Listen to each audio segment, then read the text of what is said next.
back to 2013. I was 25 back then, and I had a quarter life crisis.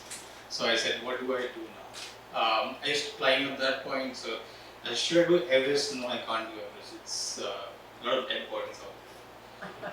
So I said, let's sail around the world. And at that point, I had a very comfortable job. I was working at Google in San Francisco, fancy job, good pay, living in San Francisco downtown. And I said, I need to do something in life. So I said, I'm going to sail around the world in a team. So I did that, came back. I got bored of working at Google again, moved to Canada, did my MBA here, stayed back in London, small city, good place to be.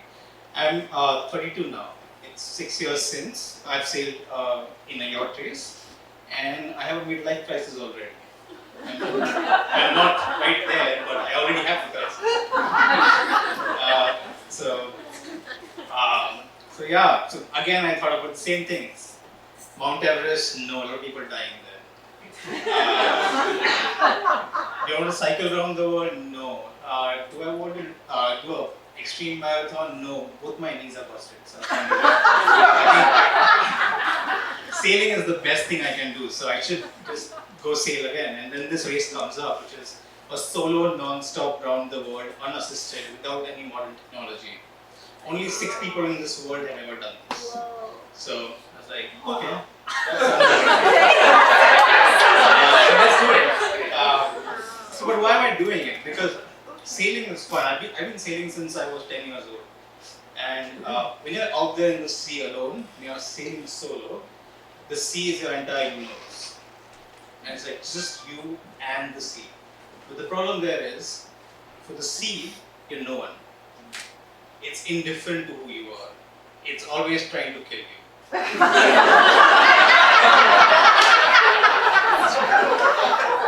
And then you're sailing solo, so you are isolated. Your imagination is your worst enemy at that point. So yeah, that's sailing solo. So I'll describe the route now. So the race starts in Les Ups. It's on the coast of France. And then you start sailing down the Atlantic, and it's all fun sailing. You're in the tropics, you are near the equator, it's raining, it's windy, but it's all fine.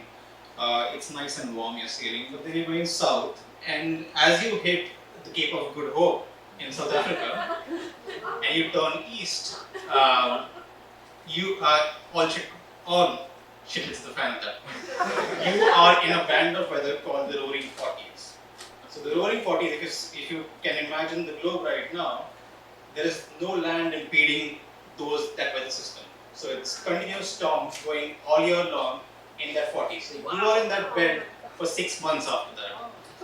It's a few thousand miles to Australia, and then New Zealand a couple of thousand miles, and then you go to Cape Horn, which is again mountainous waves, and then you turn north and you're going back home. You can start spending home at that point. That's sailing. That's the race. But in 1968, no one thought this could be done. So let's think back to 1968. We are preparing to go on the moon. We had already sent a man to space. We had climbed Mount Everest, but we hadn't sailed around the world solo. Even to bring it to context of what is happening today, we have 5,000 people who have climbed Mount Everest. 500 have been to space. Only 90 have sailed solo around the world non-stop. That's how difficult it is. And psychologists say if you go sailing solo for that long, you're going to lose your head. And it's not, the idea of that hasn't changed. People still think they're going to lose their head. And there are some people in the last race who actually struck because they were hallucinating. So it's like that. So when you think of it, I am like one of those, when you think of space, I'm like one of those astronauts who are in a small capsule. I've been in a 36-foot boat, sailing for 9 months, and they blast off in the air. And we're both doing something extremely dangerous. And if anyone tells you they are not afraid of being at sea, they're lying. Totally lying. And the toughest part about sailing solo for 9 months is leaving. So in 2013 I was doing a team race, but it's still leaving home was difficult.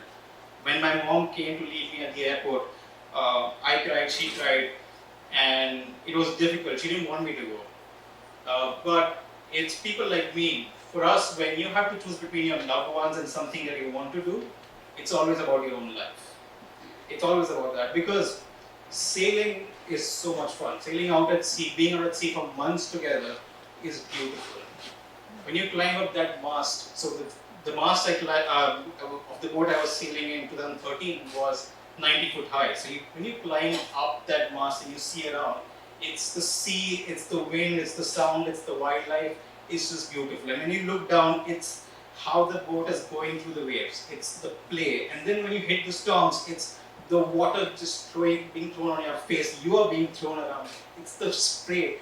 It's tremendously satisfying.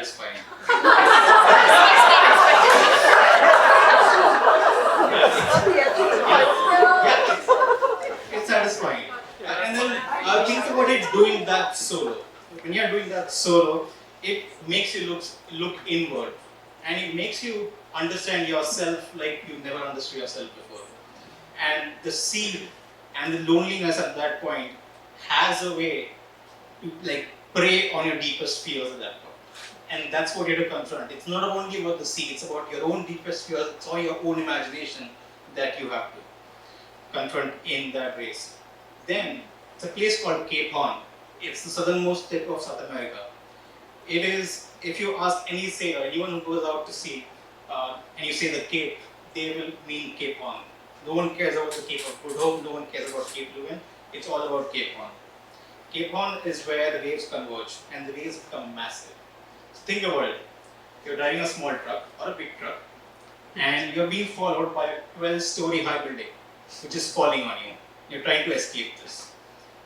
So try doing this one wave every minute for the next 2 weeks. Non-stop. That's what Cape Horn is. It's a bastard of a place. And why do I call it that? Because it is the bastard of a place. And that is the thing that is between you and going north and going home.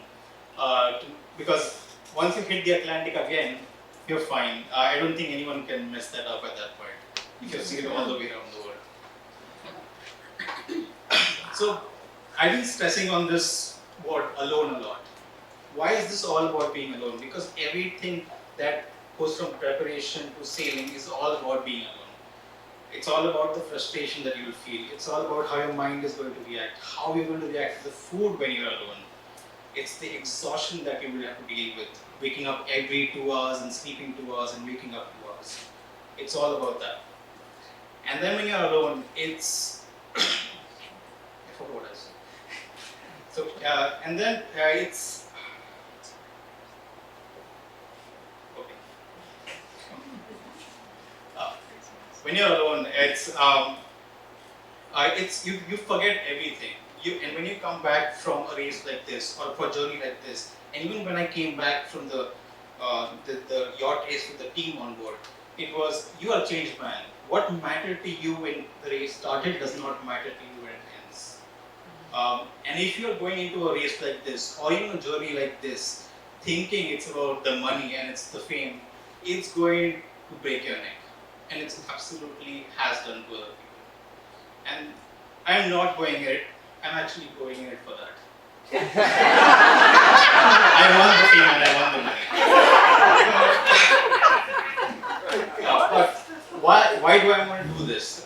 Because when I was thinking about what to do next, I found when I had gone for vacation back to India, and I found a scrapbook from 2006 when I didn't have a cell phone, so I was still writing things down. And I had met Sir Robin Knox-Johnson, who was the first person who had sailed around the world non-stop. And I had written that I wanted to do it one day. And last year my grandma passed away of cancer, and I wanted to bring, I was saving up money to bring her to Canada, because she lived all her life for my entire family. But I wanted to bring her, show her Canada, but that never happened. And then when I was looking back at that scrapbook, it was, I don't want to let my dream go to my grave with me. I want to make a memory out of it. I want to be remembered for doing that. And that's why I'm sailing on.